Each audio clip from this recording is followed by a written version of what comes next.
Hi friends, welcome to Sasi Lunchbox. நம்ம இன்னைக்கு வந்து cauliflower 65 எப்படி பண்றதுன்னு பார்க்கலாம். ஃபர்ஸ்ட் அதுக்கு வந்து ஒரு பவுல்ல கொஞ்சம் ஒரு 3 ஸ்பூன்ஸ் ஆஃப் கடலை மாவு, 2 ஸ்பூன் வந்து அரிசி மாவு, கொஞ்சம் கார்ன்ஃப்ளவர் போட்டுக்கோங்க. தென் வந்து கலருக்காக வந்து காஷ்மீரி ரெட் சில்லி பவுடர் போட்டுக்கோங்க. அப்புறம் வந்து இஞ்சி பூண்டு பேஸ்ட் ஆட் பண்ணிக்கோங்க.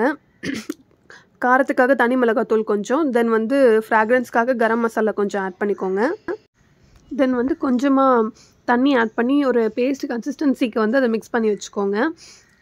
மிக்ஸ் பண்ணுறதுக்கு முன்னாடி வந்து 1 ஸ்பூன் ஆஃப் கர்டும் ஆட் பண்ணிக்கோங்க. கர்ட் ஆட் பண்ணிவிட்டு தென் வந்து அதை நீங்கள் பேஸ்ட் கன்சிஸ்டன்சிக்கு மிக்ஸ் பண்ணி வச்சுக்கோங்க. இப்போ என்ன பண்ணணுன்னா வந்து காலிஃப்ளவரை கட் பண்ணிவிட்டு நீங்கள் ஒரு பாத்திரத்தில் வாட்டர் ஹீட் பண்ணிக்கோங்க. அதில் கொஞ்சம் உப்பு மஞ்சள் பொடியும் போட்டு ஹீட் பண்ணிவிட்டு அதில் ஒரு 2-3 மினிட்ஸ் வந்து காலிஃப்ளவரை போட்டு எடுத்துருங்க. தென் வந்து அதை அகைன் வந்து கோல்டு வாட்டரில் லைட்டாக வாஷ் பண்ணிக்கோங்க. வாஷ் பண்ணி வச்ச காலிஃப்ளவரை வந்து நம்ம மிக்ஸ் பண்ணி வச்சுருக்கோம்ல பேஸ்ட், அதோட மேரினேட் ஆகிற மாதிரி கோட் பண்ணிக்கோங்க. லைட்டாக கோட் பண்ணிக்கோங்க. கோட் பண்ணிவிட்டு ஒரு 5 to 10 மினிட்ஸ் வந்து அது அப்படியே இருக்கட்டும், மேரினேட் ஆகட்டும். ஆயில் ஹீட் பண்ணி வச்சுக்கோங்க. ஆயில் வந்து ஒரு கொஞ்சம் ஹீட்டான உடனே வந்து மீடியம் ஃப்ளேமில் வச்சு 1 by 1 அந்த காலிஃப்ளவர் சில்லியை போட்டு பொரிச்சு எடுத்துக்கோங்க.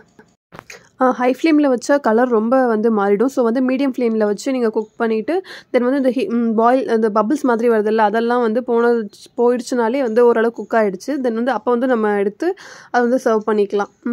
இந்த மாதிரி தான் நான் பண்ணேன். டேஸ்ட் நல்லா இருந்துச்சு. ஆக்சுவலாக நான் வந்து வெஜ் பிரியாணி பண்ணியிருந்தேன். அதுக்கு வந்து சைட் டிஷ்ஷாக அந்த சில்லி பண்ணி வச்சு சாப்பிட்டோம். நல்லா இருந்துச்சு. Please subscribe and support our channel. Try பண்ணி பாருங்கள், ரொம்ப நல்லாயிருக்கும். 360 சப்ஸ்கிரைபர்ஸ் கிட்ட இருக்காங்க. ரொம்ப ஹாப்பியாக இருக்குது. Thanks for all your support. Keep supporting us always.